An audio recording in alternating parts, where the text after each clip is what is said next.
This episode is all about how to learn faster and better, not just to help you grow and accelerate your career, but also to support your team trying to learn and grow. We're going to talk about how learning happens and then some very tactical ways that you can foster a culture of learning and support others and yourself, again, to learn faster and better. Let's dive in. Here are the two questions this podcast answers. 1, how do you successfully transition into your first official leadership role? And 2, how do you keep climbing that leadership ladder and continuously get promoted, although the competition and the expectations get bigger? This show, the Manager Track podcast, will provide the answers.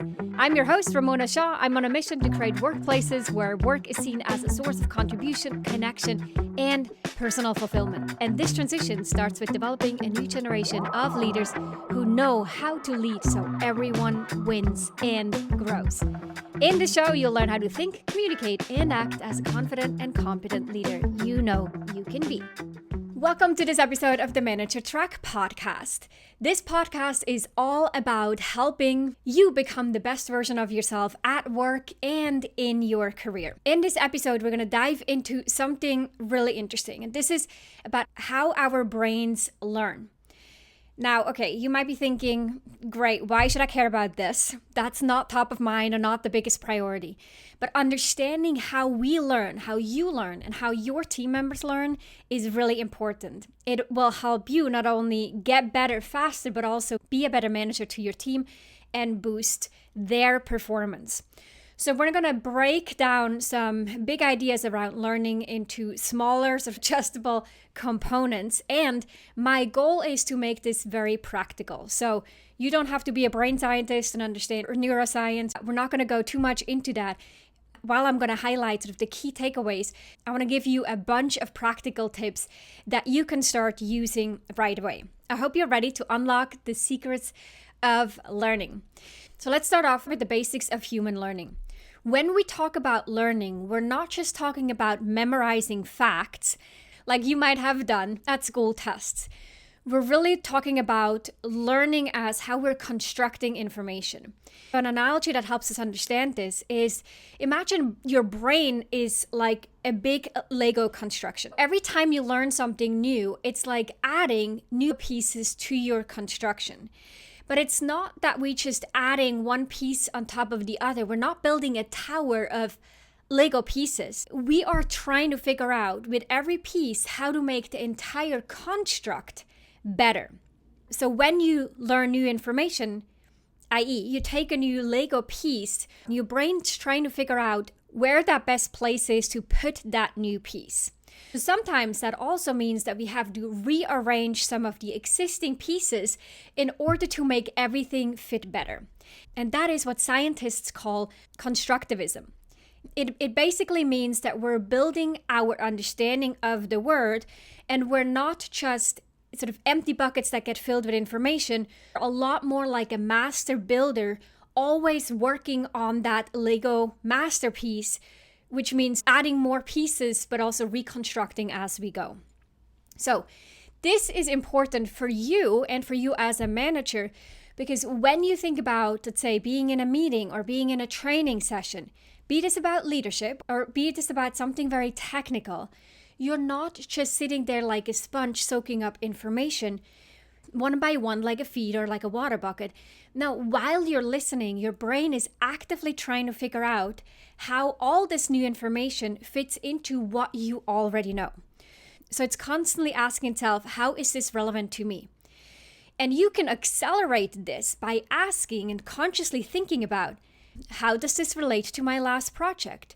Or could this help solve a problem I'm struggling with? So to bring this to the point, as a manager, if you think about this constructivism, you, for your own learning, want to make sure that you're not just passively listening or passively reading new information, but you're actively engaging with the information. You got to ask yourself how it connects to your experiences and to your expertise. Try to think of ways you could use all of this to put it to work for you. Now, when you're teaching your team something new, don't just lecture them, but get them involved. Ask them how they think this new information could be useful. Encourage them to share their own experiences and ideas. so that you're actively helping this constructivism to take place, so that they're taking that Lego piece and you're sort of facilitating the brain to see where to put that new information and how to relate it to what they already know. One thing that you can try next time that you learn something new is to draw a mind map. Put the new idea or the new piece of knowledge in the center and then draw lines connecting it to things you already know or that you could use it. So let's say one of our recent episodes, we talked about using Gen AI. And you might think, oh, interesting, I never thought about using it for strategic initiatives. That's the new piece of information. Then you look at, what do I already know? How do I currently think about strategic initiatives? How do I currently think about planning for the year, planning for the quarter? And how does what you've just learned about Gen AI relate to what you already know? And then you're going to look at specifically what you're currently doing at work, how this new information could be useful or not useful in what you are already doing. So that supports this constructivism, or is about building the most awesome Lego masterpiece, the best possible Lego structure that you can. And the same is true for your team. When you complete a training with them about compliance or about some new regulation or about a new update or new technology from the organization, go back with your team and talk about what they learned and how they see this apply to their work or how they think it impacts them. And so by you creating the space and time to have that conversation, you're facilitating their learning. Now, let's talk about the brain's role in learning. We're going to zoom in and take a closer look at what's happening inside our heads when we learn. Your brain, in essence, is like a super advanced computer, at least in our current understanding, and it's made out of billions of tiny cells called neurons. And these neurons talk to each other by sending electrical signals. So when you learn something new, your brain creates new connections between these neurons. And it's like building new roads between cities in your entire brain city, so to speak. The ability of your brain to create new connections and reorganize old ones is called neuroplasticity. So instead of thinking about these roads that connect cities to be made out of concrete, we're looking at it as of these roads are made out of Play-Doh. We can actually reshape them. We can wrap them back together and roll them up and place them elsewhere. Of course, it takes effort, but the fact that we can do this is pretty cool, and it is important to know as it relates to learning. So the more that you use new connections, the stronger they get. So, growing up in an area where there's a lot of snow, the analogy that always comes to mind is if you walk in deep snow for the first time, it's actually really strenuous and you don't quite know where to go yet. There's maybe some uncertainty. You don't know where that next step is going to go. You might sink in because there was a bit of a ditch, or you might step on something unexpected. But yet you keep going because you realize, walking through that fresh snow is going to get you ultimately to wherever you want to go faster than going the old route, sort of the detour. But the more often that you walk across that new paved path in the snow, the easier it will get. So initially you barely leave that trail, but if you walk that forth and back every day, eventually you have a really clear, well-worn path through the snow. And that's what happens in your brain when you practice something over and over. Now, for us as managers, what this means and how we want to use it for our own learning is that when you learn a new skill or understand a new concept, don't just read about it once and then expect to be an expert. We have to actually practice it, think about it, and talk about it. And the more that you engage with it, the stronger the brain connections will become. So let's say if you want to get better at presenting or public speaking, you could either read a book about it and think, okay, I learned some ways to do this. Or you could actually practice giving speeches in front of a mirror, to record yourself and to listen back. We often do this in our executive presence trainings. And because just doing it once is not enough. We have to do it, review it, take notes about it, talk about it, all of that in order to help this new path to form. You can give presentations to your team, volunteer to speak at a company event. And every time you do this and you remind yourself of the suggestions and the tips that you've learned, you're going to strengthen these new public speaking or executive presence pathways in your brain. Now, when you want to support your team in learning something new, remember that a one-time training session is also not enough. So you need to give them opportunities to practice and apply what they've learned. Let's say you train your team on a new project management software. Don't just assume that they got it after one tutorial. You need to set up practice sessions where they can play around with the software. You might want to assign small projects where they have to use it, but it's sort of low stake. Maybe even organize some sort of competition that's fun to see who can use the most new features creatively or create some efficiency with it, and then do a voting on it. And the more that you engage with it, the stronger their brain connections will become. I remember I had a client who had a new CRO come into the organization, and the CRO was very savvy with one of a newer task management platform. And they came into the organization and said, okay, we're not using the tool that you've used for the last 10 years. We're going to use this one tool that I'm going to bring along with me because one, I like it. Two, I think it's great. And I think it will help the organization. Well, people did not like that. First of all, most of us don't like change. But second, the CRO was already really skilled in it. Yet for everyone else on the team, it was a new platform. And as you can imagine, for the CRO coming in, the employees wanted to demonstrate their skill. They wanted to showcase their performance. They wanted to look good in front of this new CRO. So suddenly they feel sort of flustered. They feel like they're inefficient, kind of fumbling, struggling through it. And the CRO is starting to get frustrated. And it was actually a pretty bad onboarding experience because the CRO brought this in, people didn't like it, people also started to struggle with it, the CRO started to get frustrated, and it hindered the building of trust in this really important new relationship that needed to be formed. Now, of course, it's not to say that it wasn't useful to change the platform, but it could have waited, and the CRO could have been a lot more intentional with onboarding the team into this platform, giving them more opportunities to learn before forcing them to fully transition where it started to impact their performance. There are a lot of things that could have happened by taking a step back and looking at the dynamics of the situation and understanding what it takes to learn. So that just as a quick example. Another way that we use this in our training programs, for example, our new manager training, the Leadership Accelerator, is designed so that every participant learns something. Let's say you're learning the skill of coaching and how to really support team members, not just by giving advice, but by challenging them to think in new ways. Now, while it sounds pretty straightforward, actually, in our minds, it's a pretty big shift to what we're used to doing for many people. So knowing that when people go through that specific module, we then talk about it in our weekly calls, what coaching really means, how they can use it, how they can sort of slowly get into the practice. We also do a practice round where some people are experiencing it, other people are observing it. So we're spending time forming these new pathways.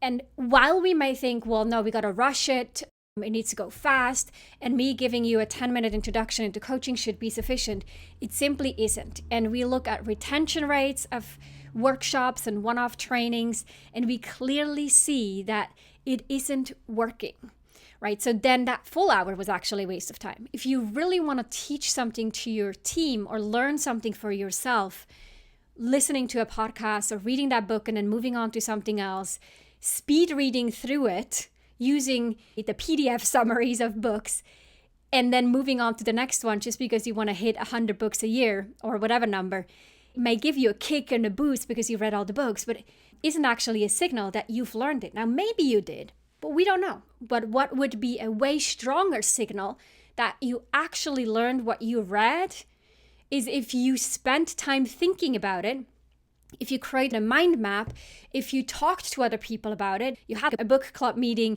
with your leaders and your peers and talked about a leadership book and you exchanged ideas and you discussed how to leverage the insights from the book and how to make them work within your environment. Those would be clear signals, more strongly correlated to actual results and growth than you just reading it. So I really wanted to hone in on this because while we understand neuroplasticity and how our brains work, often tactical implementation at work is missing. So to sum this up, it's like planting a seed in your garden in the brain. And for that seed to grow in a strong, healthy plant, you need to water it regularly, which means to practice. You need to give it sunlight. You have to apply it in different situations. You expose it to wind, to shade, to sun.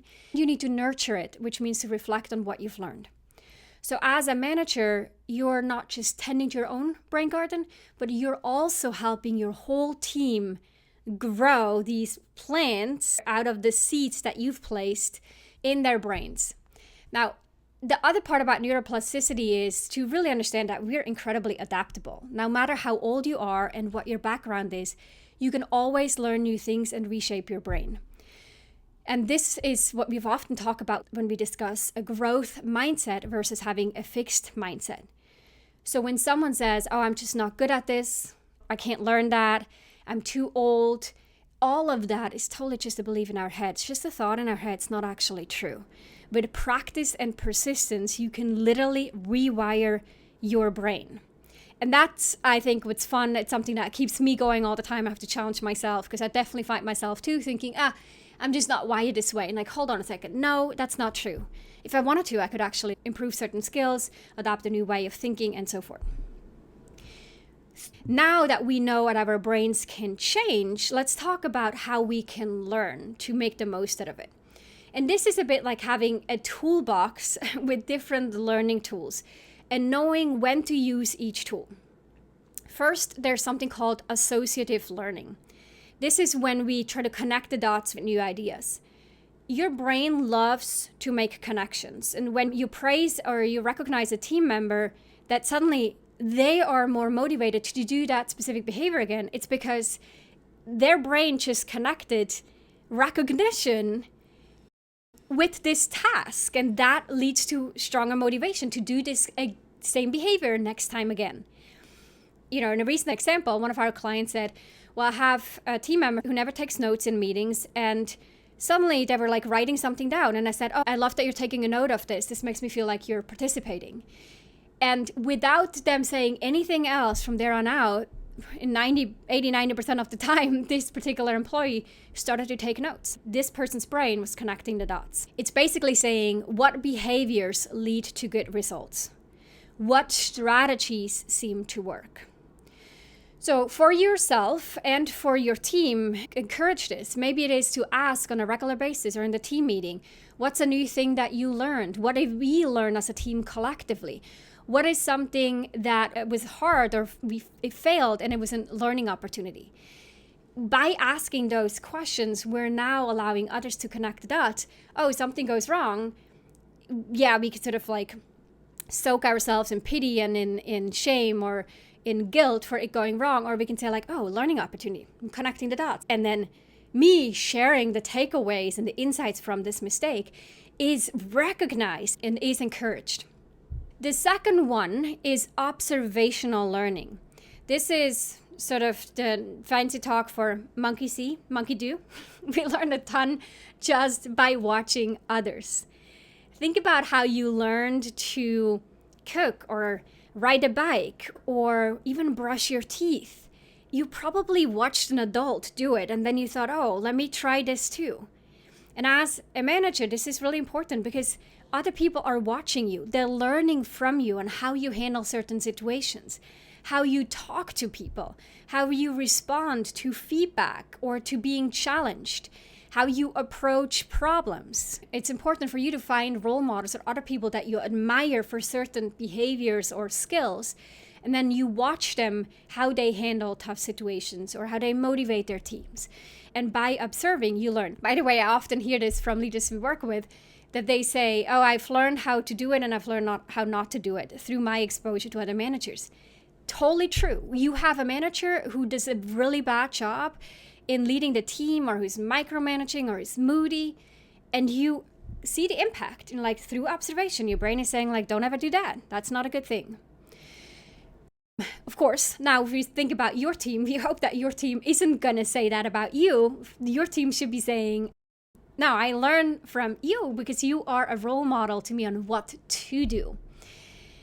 Another way that you can encourage this is that you set up a shadow program where team members can observe more experienced colleagues in the way that they work or they prepare for a client meeting, debrief a meeting, and so forth.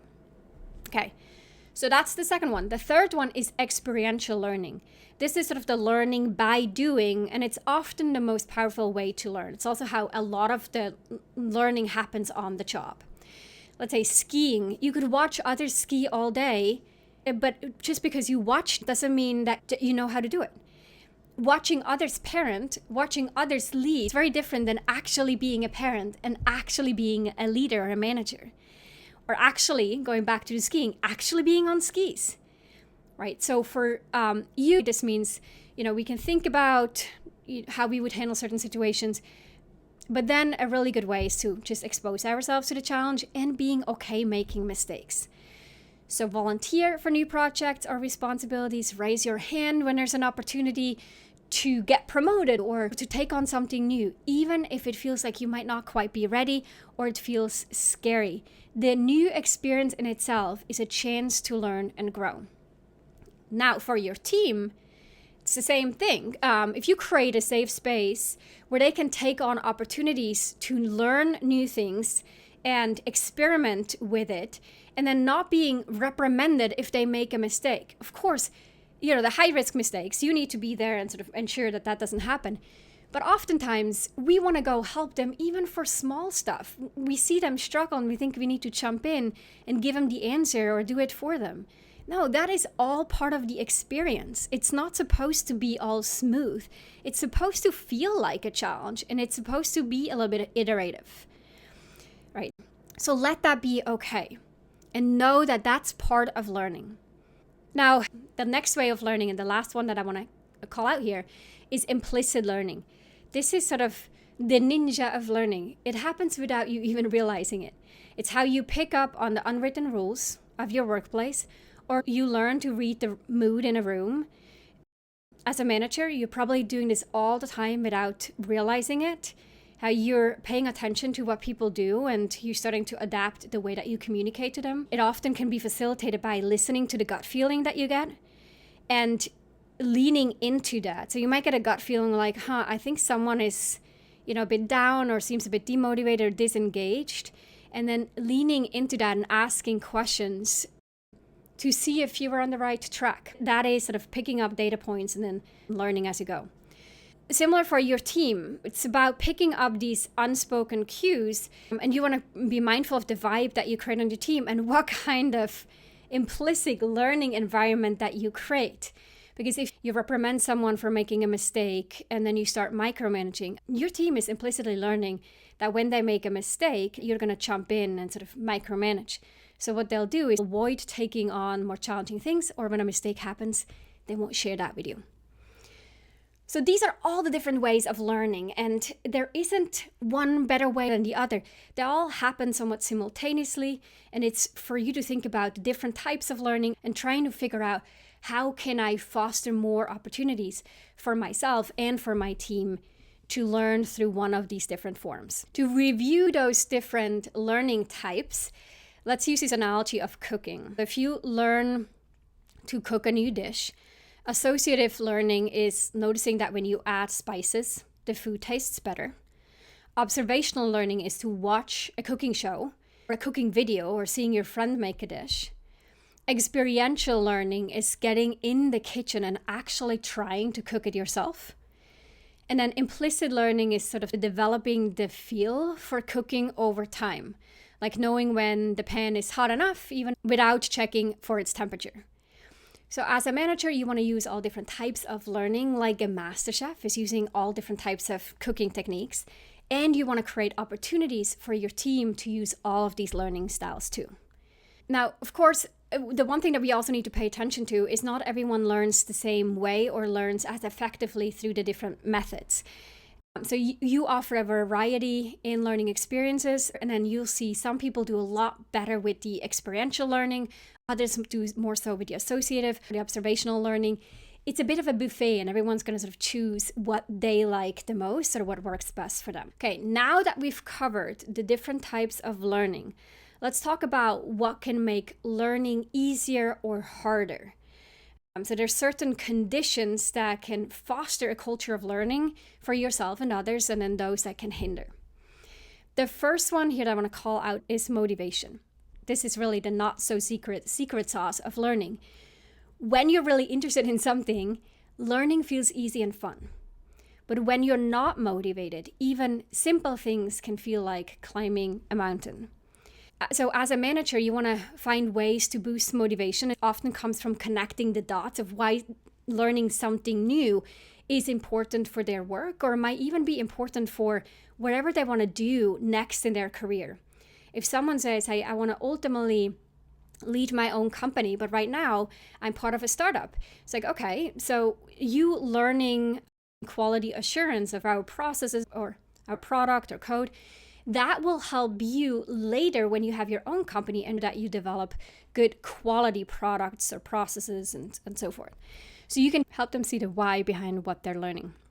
I remember when I decided to make a career shift away from finance into the leadership development space, one of the questions that I entertained was, what is something that I never get tired of learning about? And for me, it was personal development, professional development, learning, leadership, human behaviors, neuroscience. Those were all the topics that I was craving and felt highly motivated to learn. So these are good indicators, and sometimes they come intrinsically, and sometimes, especially as a manager, we might need to build a bit of a bridge of why is this what you're learning here relevant and useful for you so that they are more motivated to engage. The next one, the second factor, is attention. This is like a spotlight in your brain. Whatever the spotlight is pointing at, that's what you're learning. So in today's world, there are so many things trying to grab our attention, right? It's emails, it's notifications, it's memes, social media, you name it. But when you need to learn something important, try to create a distraction-free zone. Turn off your phones, find a quiet space to work, to really engage with that information.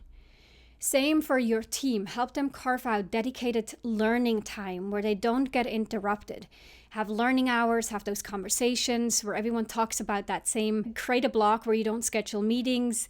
Don't send them urgent messages during that time slot, with the intention for them to use that time to explore something or learn something. It might be a technical tool, it might be about a process, about an industry update, or about leadership or professional development overall. This is also one of the reasons why sort of the self-paced learning modules like a LinkedIn Learning or a Udemy that you might be using at work, they're really fed through the same device that all these other distractions are coming through. So oftentimes we find people watching a video, and within 5 minutes, suddenly they get distracted because an important email landed in their inbox, and then they're typing while the video is still playing. So in that moment, that spotlight moved away from the learning into something else. And so learning didn't really take place. Third factor is the emotion. So our feelings actually play a pretty big role in learning. When we're happy and excited, we tend to learn better. When we're stressed or anxious, and most of us can definitely recall how that may have showed up as we went through our education or even at work. When we're in these intense negative emotions, it is like running through mud. Everything just feels harder versus running on an open field. So when we're trying to approach learning with curiosity and excitement, and we see the reason why we're learning and how we're going to get something out of it, and we really place value and associate it with positive emotions, it will free us up to run more easily through that experience than when we feel stressed. Now, sometimes we can't really change that. We might be in a learning situations, but we have some heavy burdens on our shoulders. Take a few deep breaths, ground yourself in a moment, try to calm yourself down before you engage in a learning activity. Similar for your team. If you notice your team is highly stressed, a moment to celebrate wins or celebrate progress, or have a sort of fun, light conversation, adding that levity before engaging in learning. The fourth out of these 5 factors, social interactions. Humans are social creatures, and we often learn best when we're learning with others and from others. It's like how singing with a group is often easier, more fun than singing alone. So finding a learning group, a group of people who are interested in learning the same thing and sharing what you learn is a great way to reinforce teaching. Actually, what I find interesting is, sometimes I research something and I'll land on Reddit, and there are a lot of people who are learning new things and then have a dialogue with other people who are interested in the same topic, and they comment forth and back about said topic on a Reddit thread. So social media can actually facilitate some of that, but whenever you do have an opportunity to meet people, through Zoom or through virtual meetings or in person, that social component is even stronger. For your team, you could set up sort of a buddy system where people in groups learn a new skill together.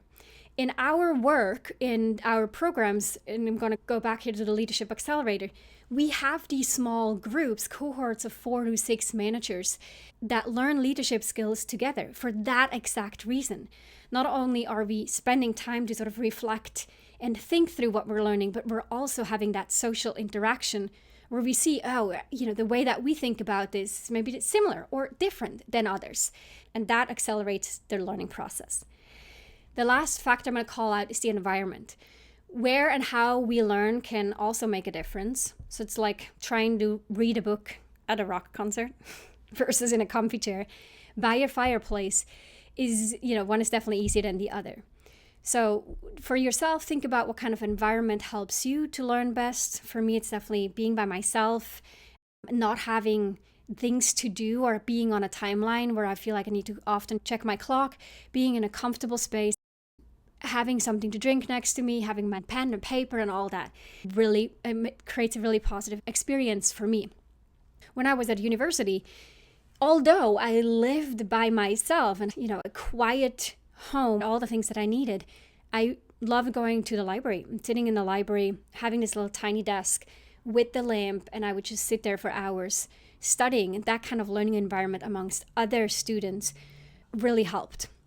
We're each different. For you to figure out, what is it?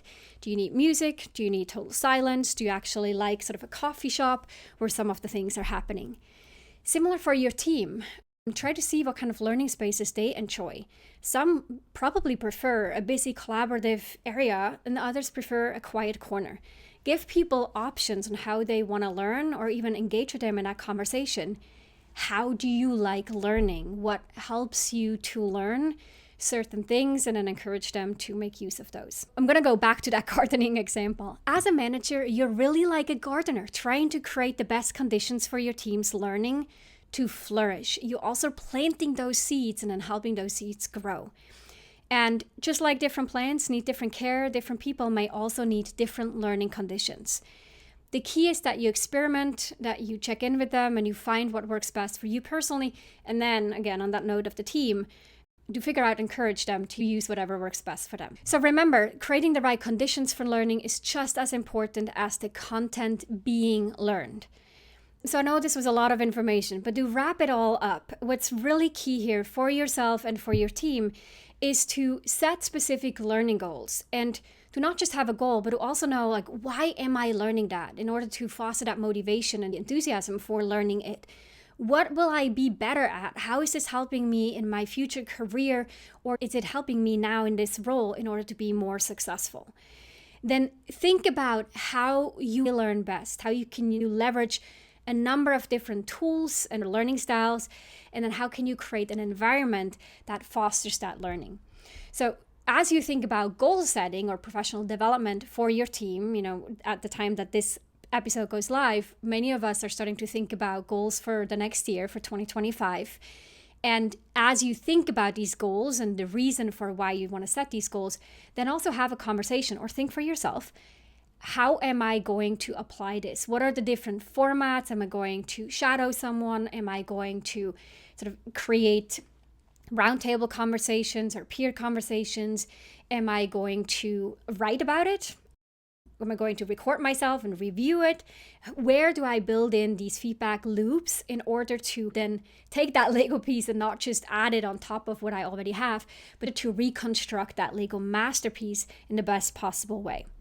And then for yourself, but also with your team, to ensure that you have regular check-ins to see how it's going, what's working, what isn't working, and how much on track you are in achieving your goals. One of the things that I've noticed for myself recently is how often I do things for the sake of doing it without really checking in. Is this really getting me the outcome that I want? Just because I said I'm going to, apply a certain behavior, the behavior is not the end game. The behavior is supposed to be something that I do, or a routine or a habit, in order to achieve something else. But am I actually making progress towards achieving that end goal? Or am I just doing the habit for the sake of the habit? And yes, I love the habit because it gives me some kind of routine or consistency. But again, it's really taking a step back and reflecting on it. And as we learn and grow, we need to do that often.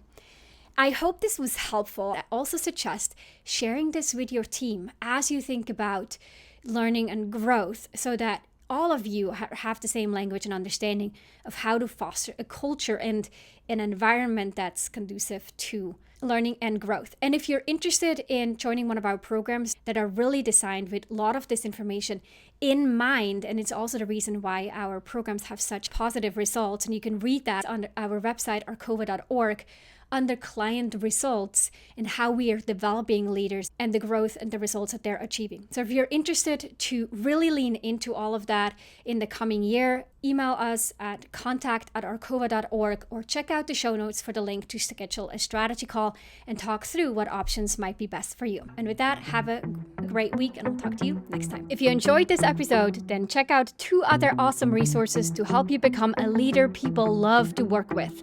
This includes a free masterclass on how to successfully lead as a new manager. Check it out at arcova.org/masterclass. The second resource is my best-selling book, The Confident and Competent New Manager: How to Quickly Rise to Success in Your First Leadership Role. Check it out at arcova.org/books, or head on over to Amazon and grab your copy there. You can find all those links in the show notes down below.